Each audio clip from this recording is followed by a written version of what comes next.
الحمدللہ وحدہ والصلاة والسلام علی من لا نبی بعدہ وعلی آلہ وصحبہ اما بعد فاعوذ باللہ من الشیطان الرجیم بسم اللہ الرحمن الرحیم وَإِذَا بُشِّرَ أَحَدُهُمْ بِالْأُنْثَىٰ ظَلَّ وَجْهُهُ مُسْوَدًّا وَهُوَ كَظِيمٌ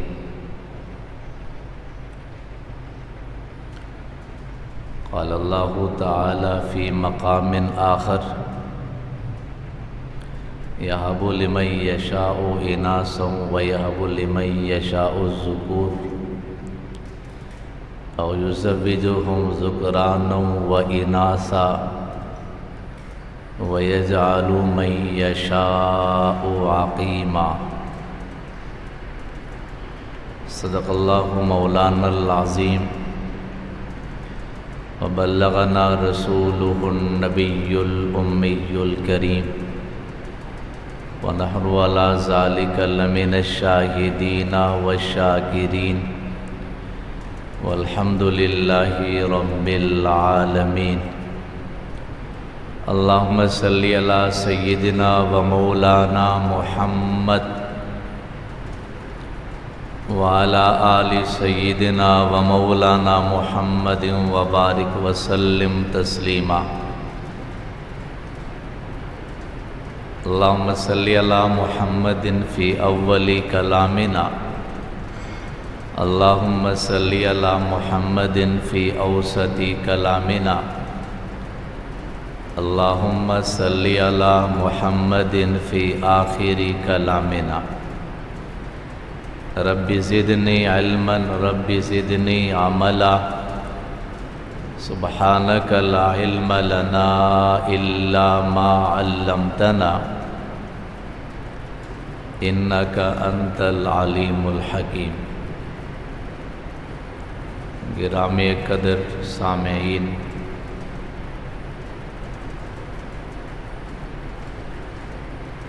گزشتہ جمعہ کے 2 بیانات میں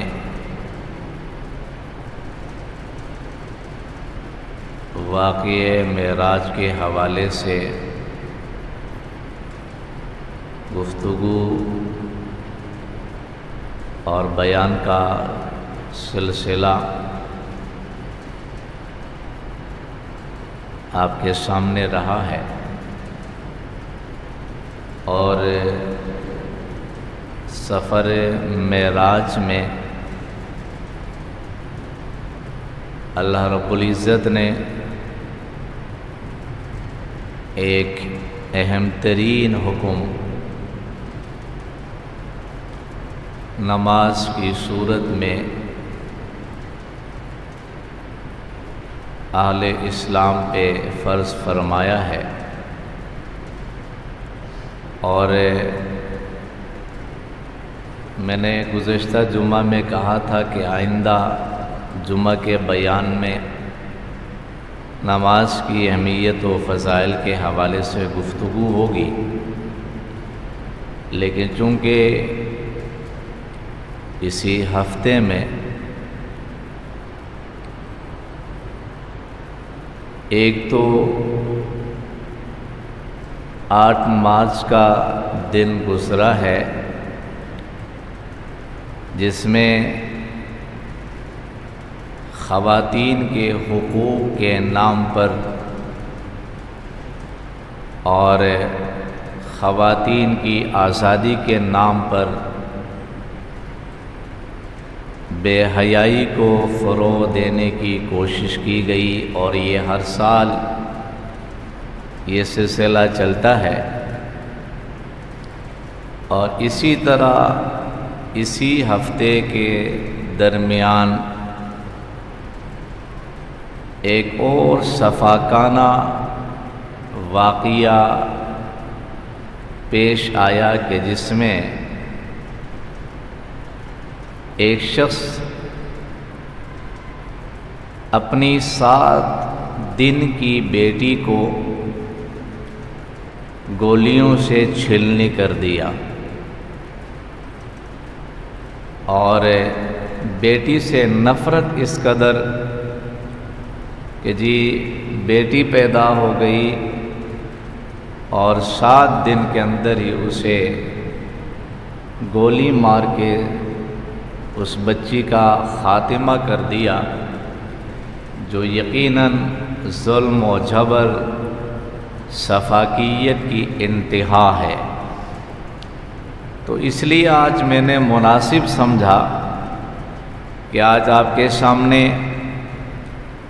خواتین کی اہمیت اور اسلام نے کیا حقوق عطا کیے ہیں اس پر آپ کے سامنے گفتگو کروں۔ اللہ تعالی ہمیں دین کی صحیح سمجھ عطا فرمائے اور قرآن و سنت کی روشنی میں اللہ تعالی زندگی گزارنے کی توفیق عطا فرمائے۔ عنوان یہ جو آزادی کے نام سے، خواتین کے حقوق کے نام سے جو عنوان پیش کیا جاتا ہے، دیکھنے میں بڑا خوبصورت ہے اور لگتا ہے کہ اس میں خواتین کے ساتھ بڑی ہمدردی ہے اور ان کے ساتھ خیر خواہی کا اظہار کیا جا رہا ہے، لیکن حقیقت یہ ہے اس میں خواتین کے لیے کوئی حق کی بات نہیں، یا ان باتوں کے اندر خواتین کے لیے کوئی عزت و تکریم کی بات نہیں ہے۔ در حقیقت اس میں خواتین کی تذلیل ہے اور خواتین کی اس میں در حقیقت بہت بڑی توہین ہے۔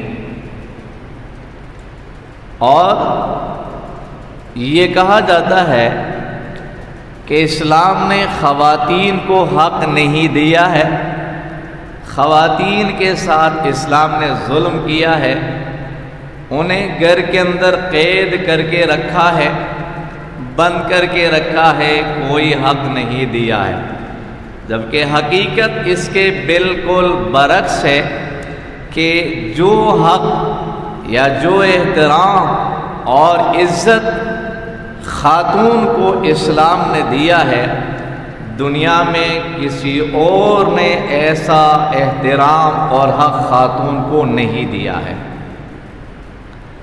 آپ سب اس بات سے بخوبی واقف ہیں کہ محمد عربی صلی اللہ علیہ وسلم کی تشریف آوری سے قبل کیا نقشہ تھا، خاتون کا کیا مقام تھا، کیا حیثیت تھی، اور پھر رسول خدا صلی اللہ علیہ وسلم نے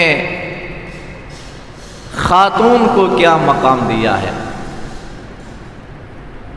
سرے سے وہاں خاتون کی اہمیت ہی نہیں تھی۔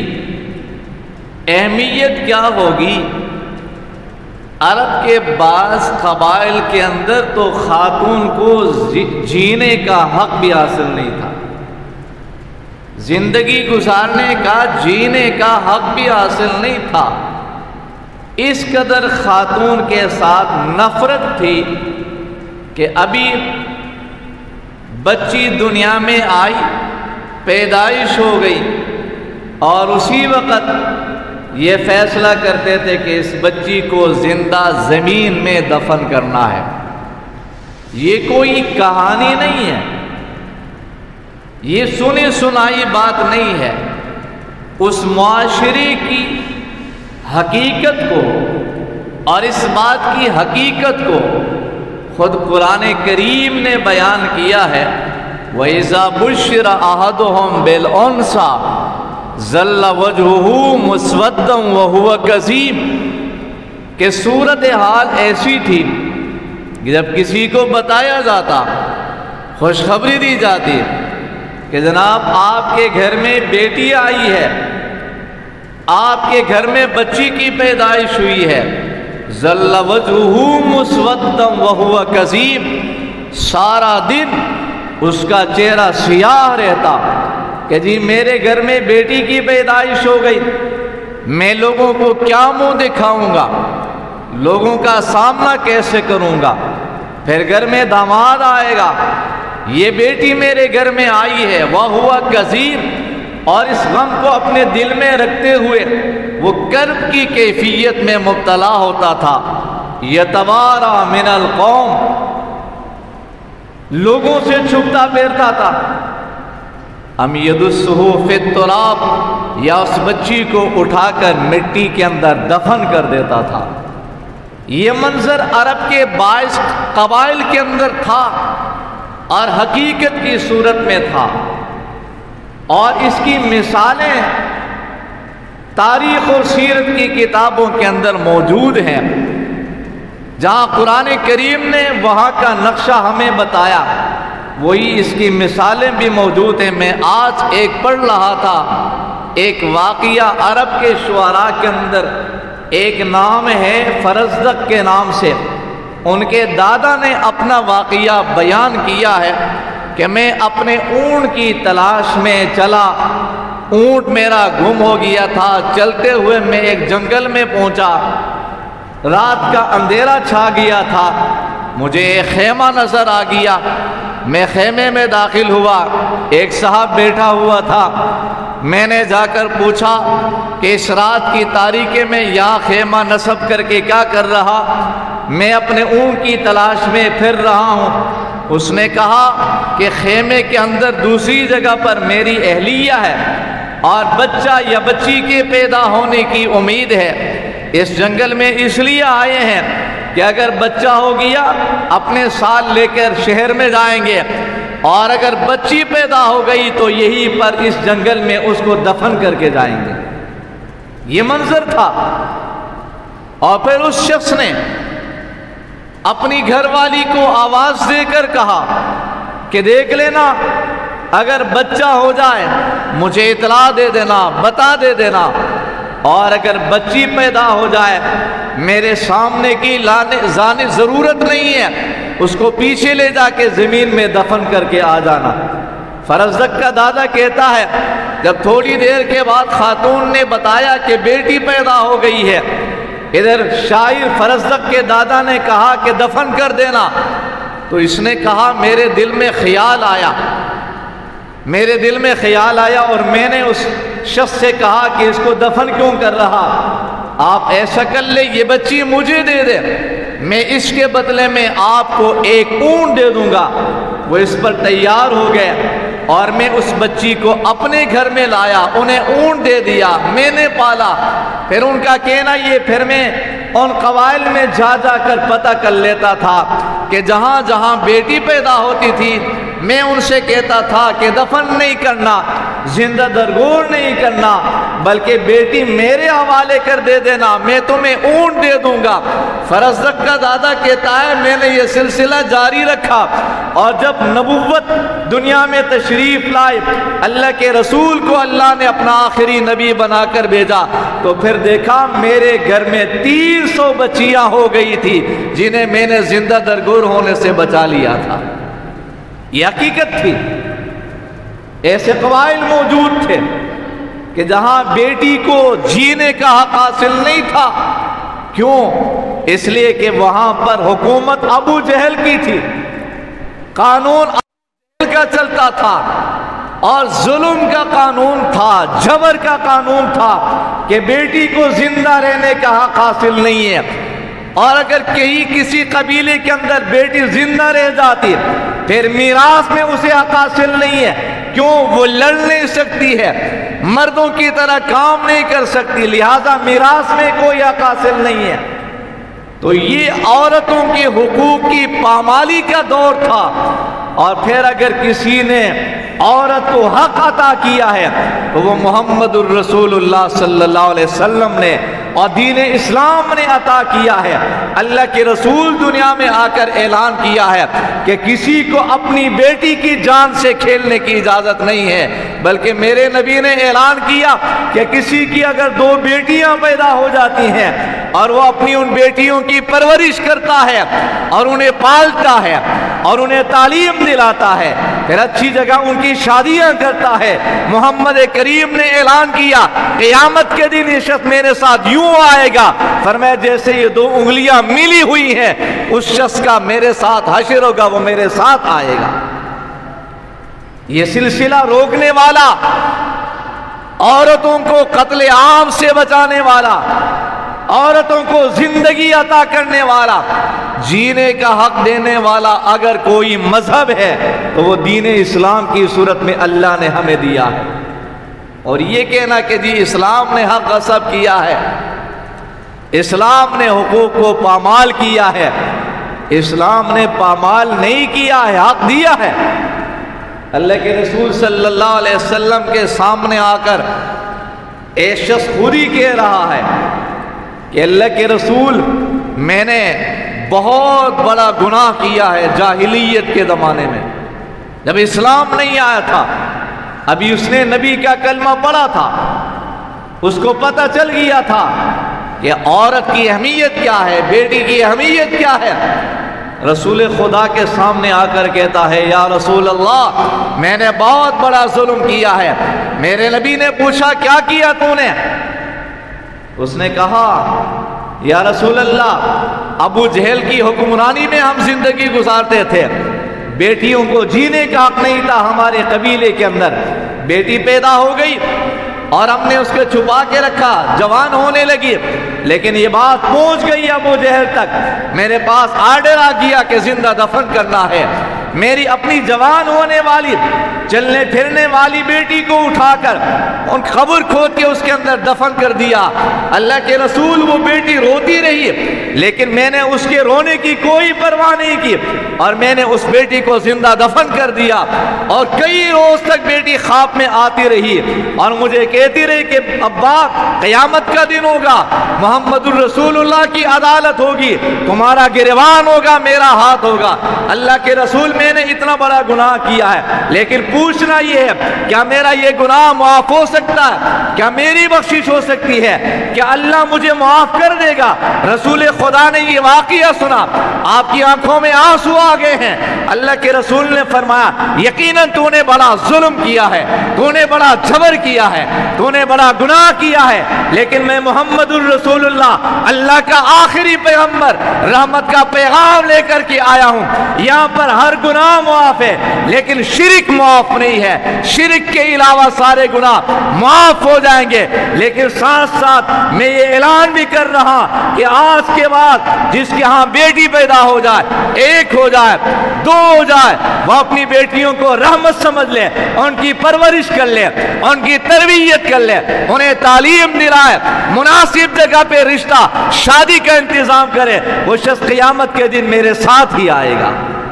تو بتائیے آپ یہ حق کس نے دیا ہے عورت کو، اور جینے کا حق چھینا کس نے تھا، اور حق کس نے دیا ہے؟ پھر بھی کہا جاتا ہے کہ جی عورت کو اسلام نے جینے سے روکا ہے، محروم کیا ہے۔ میرے بھائی عورت کو جینے کا حق ہی اسلام نے دیا ہے، اسلام نے دیا ہے۔ کیا صورتحال پہلے تھی اور پھر اسلام کے آنے کے بعد عورت کو کیا مقام ملا ہے؟ اسلام نے بتایا یاد رکھنا مارنے کی اجازت نہیں ہے، قتل کرنے کی اجازت نہیں ہے، یہ باعث نفرت نہیں ہے، یہ باعث ہار نہیں ہے، یہ تو بیٹی ہے جو رحمت ہے، یہ بیوی بن سکتی ہے، یہ بھی اللہ کی طرف سے ایک نعمت ہے، اور یہ بہن کی صورت میں ہے تب بھی تیری عزت اس کا خیال رکھنا ہے، اور اگر یہ خاتون ماں کی صورت میں ہے تو اللہ کے رسول نے فرمایا پھر اس کا حق یہ ہے کہ اس کے قدموں کے نیچے اللہ نے جنت رکھی ہے۔ کس نے دیا یہ حق کہ ماں ہے تو خدمت کر لے، اس کے قدموں کے نیچے اللہ نے جنت رکھی ہے، اور پھر بھی کہتے ہیں کہ اسلام نے حق نہیں دیا۔ حق اسلام ہی نے دیا ہے، حق اسلام ہی نے دیا ہے عورت کو۔ مجھے حضرت عمر رضی اللہ تعالیٰ عنہ کے زمانے کا ایک واقعہ یاد آ رہا ہے۔ فتوحات کا سلسلہ بڑھا، کئی علاقے، کئی ممالک، کئی شہر حضرت عمر رضی اللہ تعالیٰ عنہ کے زمانے میں فتح ہو گئے اور اسلام وہاں تک پہنچا۔ ایک علاقے میں حضرت عمر رضی اللہ تعالیٰ عنہ نے فتح حاصل کرنے کے بعد غالباً حضرت عمر ابن عاص کو گورنر مقرر کیا۔ وہاں پر ایک واقعہ پیش آیا۔ حضرت عمر ابن عاص صحابی رسول فاروق اعظم کے گورنر کے موجودگی میں پتہ چلا کہ جی یہاں پر دریا ہے، کھیتی باڑی کے لیے، فصل کے لیے پانی کی ضرورت پیش آتی ہے۔ یہ پانی اوپر کی سطح میں نہیں آتا جب تک ایک جوان لڑکی کو تزئین و آرائش کر کے اچھی طرح سے اس دریا میں زندہ نہ پھینک دے، اس وقت تک دریا کا پانی اوپر کی سطح میں نہیں آتا ہے اور لوگ پریشان ہو جاتے، فصلیں تباہ ہو جاتی ہیں۔ چنانچہ ہر سال یہی ہوتا تھا کہ ایک جوان لڑکی کو اسے بنا کر اچھی طرح سے سنوا کر اٹھا کر دریا میں ڈالتے تھے، پھر ان کے فکر کے مطابق دریا کا پانی اوپر کی سطح میں آتا تھا، فصلیں سیراب کرتے تھے۔ حضرت عمر ابن عاص کو پتہ چلا کہ یہاں یہ رسم بد ہے، یہاں تو ظلم ہو رہا ہے، یہاں تو ایک ناانصافی کا سلسلہ ہے۔ حضرت عمر ابن عاص رضی اللہ تعالی عنہ نے پابندی لگائی اور بتا دیا کہ خبردار، اب کسی کو اجازت نہیں ہوگی کہ وہ ایک زندہ لڑکی کو اٹھا کر دریا بوٹ کر دے۔ یہ پہلے ہوا کرتا تھا، اب محمد الرسول اللہ کی شریعت کا نفاذ ہو چکا ہے، اسلام آ چکا ہے، اب کسی کو خاتون کے ساتھ اس طرح کھیلنے کی اجازت نہیں دے سکتے۔ پابندی لگائی، لیکن ہوا کیا؟ پانی اوپر کی سطح میں نہیں آ رہا، لوگ بڑے پریشان ہیں۔ انہوں نے خط لکھ کر حضرت عمر کے نام بھیجا، امیر المومنین یہاں ایک ظالمانہ نظام چل رہا تھا، مجھے پتا چلا، میں نے پابندی لگائی، میں نے روکا ہے، لیکن پانی اوپر کی سطح میں نہیں آ رہا، بڑی پریشانی ہے علاقے میں۔ حضرت عمر رضی اللہ تعالیٰ عنہ نے گورنر کو سراہا کہ تو نے اچھا اقدام کیا ہے، اور دریا کے نام فاروق اعظم نے خط لکھا چھوٹا سا اور مخاطب کر کے کہا کہ دریا، اگر تو اپنی مرضی سے چلتا ہے تو ہمیں تمہاری کوئی ضرورت نہیں ہے، اور اگر تو اللہ کے حکم سے چلتا ہے تو عمر ابن خطاب تمہیں حکم دے رہا ہے کہ تو اللہ کے حکم سے رواں دواں ہو جا اور اوپر کی سطح میں آ جا۔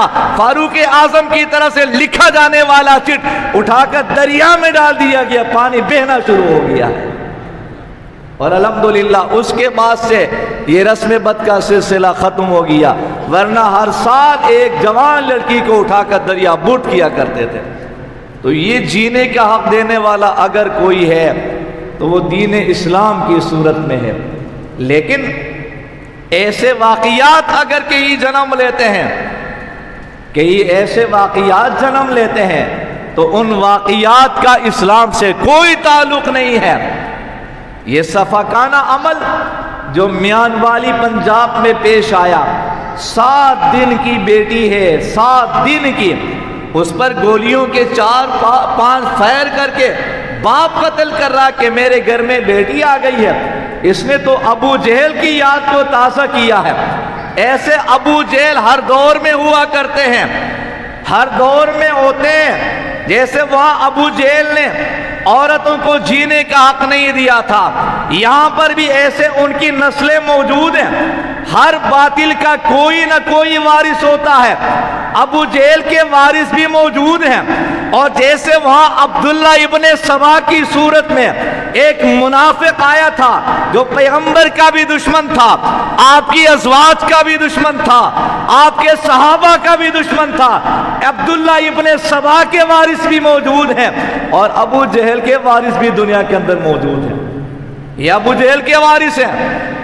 ان کا اسلامی تعلیمات سے کوئی تعلق نہیں ہے کہ پھر ایسے واقعات کو لے کر کوئی اسلام کی طرف انگلی اٹھائے۔ لیکن ضرورت اس بات کی ہے کہ ان ابو جہلوں کو نشان عبرت بنانے کی ضرورت ہے، انہیں اپنے انجام تک پہنچانے کی ضرورت ہے۔ لیکن انجام کو کیسے پہنچیں گے کہ جہاں انصاف کا اس طرح کا نظام ہو کہ وہ کئی مراحل سے گزر جائے گا، پھر چھوٹ جائے گا، دباؤ آئے گا، پیسہ استعمال ہوگا، ہاں کہا جائے گا دماغی توازن ٹھیک نہیں تھا لہذا چھوڑ دو۔ ایسے واقعات، ایسے ظلم اور جبر کے واقعات کی اگر روک تھام ہو سکتی ہے تو اس کے لیے بھی پھر فاروق اعظم جیسے حضرات کے نظام کی ضرورت ہے، پھر خلافت راشدہ کے نظام کی ضرورت ہے کہ جہاں ایسے واقعات میں یوں نہیں دیکھا جاتا کہ جرم کرنے والا کون ہے، یہ ظلم کرنے والا کون ہے، یہ بڑا ہے چھوٹا ہے، امیر ہے غریب ہے، سرمایہ دار ہے یا عام آدمی ہے، ارباب اقتدار سے تعلق رہتے ہیں یا عام آدمی ہے۔ جہاں خلافت راشدہ کا نظام ہوتا ہے پھر وہاں پر قانون کا نفاذ ہوتا ہے، یوں دیکھا جاتا ہے کہ جرم کیا ہے یا نہیں کیا ہے، یہ نہیں دیکھا جاتا کرنے والا کون ہے۔ اگر مجرم ہے تو اپنے انجام کو پہنچ جایا کرتا ہے، مجرم ہے تو انجام کو پہنچ جاتا ہے، پھر ایسے واقعات کا خود ہی سد باب ہو جاتا ہے۔ تو میرے بھائیوں، میں نے عرض کیا کہ یہ جو واقعات ہوتے ہیں یہ اسلامی تعلیمات سے دوری کا نتیجہ ہے، دین سے دور ہونے کا نتیجہ ہے، رسول اللہ کی تعلیمات سے دوری کا نتیجہ ہے۔ انہیں پتہ نہیں ہوتا ہے کہ بیٹی کیا چیز ہے، بیٹی کی اہمیت کیا ہے، خاتون کا مقام کیا ہے، اللہ کے رسول صلی اللہ علیہ وسلم کا فرمان کیا ہے۔ اس حوالے سے لوگ سمجھتے کہ جی جس کے بیٹی پیدا ہو گئی یہ باعث عار ہے۔ میرے بھائیو، اللہ کا شکر ادا کرے، بیٹی ایک ہو جائے تو بھی کوئی بات، دو ہو جائے، بیٹیاں ہی بیٹیاں ہو جائے تب بھی اللہ کا شکر ادا کرے، یہ اللہ کی طرف سے رحمت ہے۔ اور اللہ کے رسول علیہ السلام کا فرمان ہے، میرے نبی نے فرمایا کہ وہ خاتون مبارک ہے، وہ خاتون مبارک ہے جس کے پہلے حمل سے بطن سے بیٹی پیدا ہو جائے، فرمایا وہ برکت والی خاتون ہے۔ اور ہمارے یہاں تاثر کیا ہے؟ یہی تاثر ہے کہ جو آپ نے ابھی دیکھا پنجاب کے اندر کہ جی پہلے بیٹی پیدا ہو گئی، بیٹا نہیں ہوا، اور 7 دن کے اندر باپ نے بیٹی کو قتل کر دیا، نعوذ باللہ، اور 7 دن کی بیٹی کو۔ تو ظلم اور جبر کی صفاقانہ ایک حرکت ہے۔ اللہ تعالیٰ ایسے ظالموں سے اس معاشرے کو پاک فرمایا۔ اور پھر ساتھ ساتھ یہ 8 مارچ میں آزادی اور خواتین کے حقوق کے نام پر جو بے حیائی کو فروغ دینے کی ہر سال کوشش کی جاتی ہے، یہ قابل مذمت ہے۔ انہیں روک تھام کی ضرورت ہے اور بتانے کی ضرورت ہے کہ جس میں تم عورت کی عزت سمجھتے ہو، یاد رکھو اس میں عورت کی تقریب عزت نہیں ہے، عورت کی تذلیل ہے۔ عزت تو یہ ہے کہ وہ ملکہ کی صورت میں گھر پہ رہے، یہ عزت نہیں ہے۔ صابن بیچنے کے لیے آپ اس کی پکچر لگائے، شیمپو فروخت کرنے کے لیے آپ اس کی پکچر سڑک پہ لائے، یہ عورت کی تکریم نہیں ہے، یہ عورت کی عزت نہیں ہے۔ عزت یہ ہے کہ وہ شہزادی کی صورت میں اپنے گھر میں رہے، باپ جا کر کما کر لائے، بھائی جا کے محنت کر کے لائے، شوہر جا کے محنت کر کے لا کر کھلایا، وہ شہزادی بن کر ملکہ بن کر اپنے گھر میں رہے، اسی میں اس کی عزت ہے۔ عزت اس میں نہیں ہے وہ چوک و چوراہے پہ آ جائے۔ یہ حقیقت میں بھیڑیے ہیں، یہ عورتوں کے حقوق کے نام پر عورتوں کو چوک پہ لانا چاہتے ہیں، اور جو حق اسلام نے دیا ہے سب سے بہترین حق، اور حقوق کی پامالی کرنے کے لیے کوشش ہے یہ۔ تو یہ المیہ ہے کہ جو عورت کا حق سمجھا جاتا ہے حقیقت میں وہ عورت کا حق نہیں ہے، اس میں عورت کی تذلیل ہے۔ یہ سمجھانے کی ضرورت ہے، یہ سمجھانے کی ضرورت ہے کہ جو حق اسلام نے دیا ہے عورت کو، ایسا حق کسی نے عورت کو نہیں دیا ہے۔ اور پھر اگلی بات، یہی عورت معاشرے کی اصلاح، بھلائی اور فساد میں بنیادی کردار ہے، اس پر محنت کی ضرورت ہے۔ جیسے باطل دین دشمن عورتوں پر اس انداز سے محنت کرتے ہیں، بحیثیت مسلمان ہماری بھی ذمہ داری بنتی ہے کہ ہم بھی اپنی عورتوں پہ نظر رکھیں، اپنی بیٹیوں پر نظر رکھیں، ان کا خیال رکھیں، انہیں دینی تعلیم سے آراستہ کریں، انہیں نماز پڑھنے کی تلقین کر لیں، کہ یہ ایسا نہ ہو کہ یہ بیٹیاں کل ہمارے لیے وبال بن جائیں۔ ان بیٹیوں کی تربیت نہ کرنے کی وجہ سے قیامت کے دن ہماری پکڑ اور گرفت ہو جائے، کہ یہ ایسا نہ ہو جائے۔ اللہ کے رسول صلی اللہ علیہ وسلم کا ایک فرمان آپ کے سامنے رکھ کے بات ختم کرتا ہوں۔ اللہ کے رسول نے فرمایا کہ قیامت کی جو نشانیاں ہیں، قیامت کی جو نشانیاں ہیں ان میں سے فرمایا رب کاسیات عاریات ممیلات مائلات رؤوسہن کاسنمۃ البخت لم یجدن ریح الجنہ وَإِنَّ رِیحَهَا لَتُوجَدُ مَسِیرَةَ کذا و کذا۔ میرے نبی نے فرمایا بہت ساری خواتین ہوں گی، وہ اپنے حساب سے سمجھیں گی کہ ہم نے لباس پہن لیا، لیکن فرماتے عاریات اسلام کی نظر میں یہ لباس والی نہیں، بے لباس ہے۔ یہ غور سے سنیے گا، غور سے سنیے گا، اور اپنے معاشرے اپنے گھر کی اصلاح کی نیت سے سنیے گا۔ سب ہماری بیٹیاں ہیں، سب ہماری بہنیں ہیں، ہمیں سمجھانا ہوتا ہے، ہمیں انہیں سمجھانا ہے، اور ہم نہیں سمجھائیں گے تو ہماری گرفت ہو جائے گی، اللہ کی ہماری پکڑ ہو جائے گی۔ پر میں لباس اس انداز سے پہنیں گی کہ حقیقت میں بے لباس ہے، کہ یہ آستین یہاں تک آگے بازو ننگا، کہ اس قدر تنگ لباس جسے پہن کر لوگوں کے سامنے آئے تو شرم آئے، ایسا انداز سے لباس جو مسلمانوں والا لباس نہیں ہے۔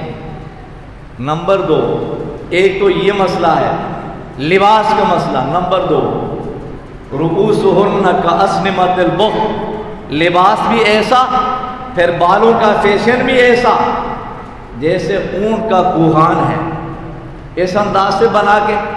سر پہ دوپٹہ نہیں ہے، سر پہ دوپٹہ نہیں ہے، بالوں کا چھپانا عورت کے لیے فرض ہے کہ ان پر نظر نہ پڑے غیر محرم۔ فرمایا عورت بال اس انداز سے منع ہے۔ یہ مسئلہ کیوں ہے؟ لباس اس انداز سے کیوں بنا رہی ہے؟ بالوں کو اس انداز سے بنا کر بغیر برقع بغیر دوپٹہ کے کیا مسئلہ ہے؟ فرمایا ممیلات مائلات، حقیقت میں ان کے اندر مرض موجود ہے، ان کے اندر بیماری موجود ہے۔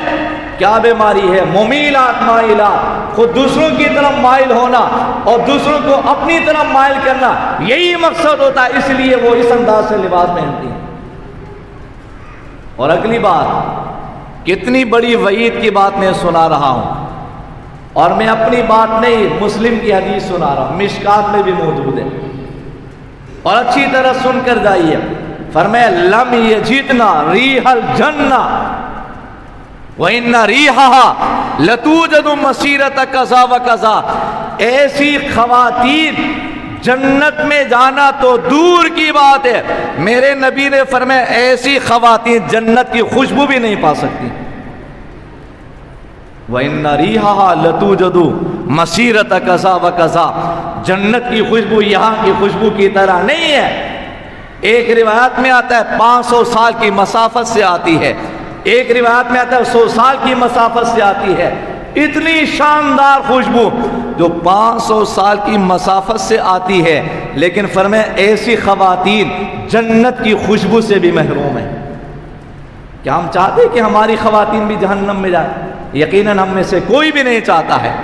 میری ذمہ داری تھی بتانا، اور نبی کا فرمان ہے، کوئی آر کی بات نہیں ہے، اپنی خواتین اپنی بہنوں اپنی بیٹیوں پر نظر رکھنا، ان کی اصلاح کرنا، ان کی عزت و آبری کا تحفظ کرنا، یہ ہم سب کی ذمہ داری بنتی ہے۔ اللہ تعالی ہمیں سمجھنے اور عمل کرنے کی توفیق عطا فرمائے۔